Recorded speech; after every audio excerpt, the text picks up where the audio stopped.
Hi, this is Gonzalo Lira from El Heraldo de Mexico. Julianne, how are you? I'm very well. How are you? I think you're absolutely right. I think this is a disease that affects so many, and it affects not just the addict, but the people around them who love them. So it is something that shouldn't be stigmatized. It should be discussed. And it's wonderful when people can share their own experiences of addiction and recovery.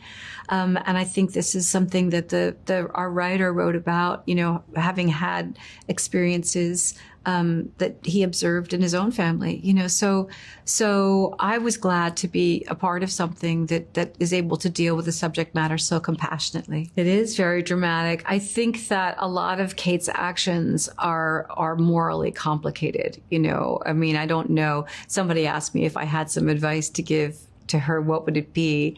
And I would say to her, maybe think first, like think about the consequences of your actions. But it's a very emotional situation, and she feels like she's doing the best she can to protect her child.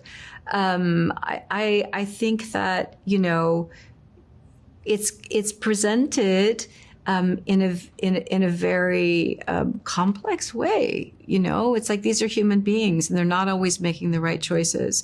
It's very, very messy.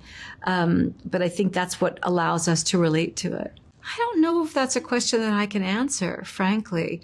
Because I don't think of my filmography or the depiction of that necessarily is like, that's not my expertise. I do my projects individually, and I kind of, I sort of look at them as an entity.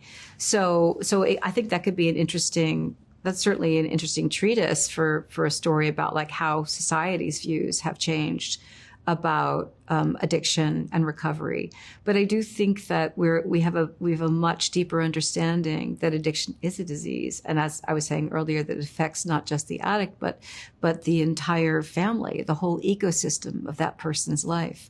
And so I hope that we're able to present these stories with more understanding and less judgment. I think for years and years there was a perception that this was not a disease, that it was an issue of self-control, and we've certainly learned that that's not true. Well, that's the best answer that I could get, actually. Okay, Thank you good. so much, Julianne. It's been a pleasure talking with you.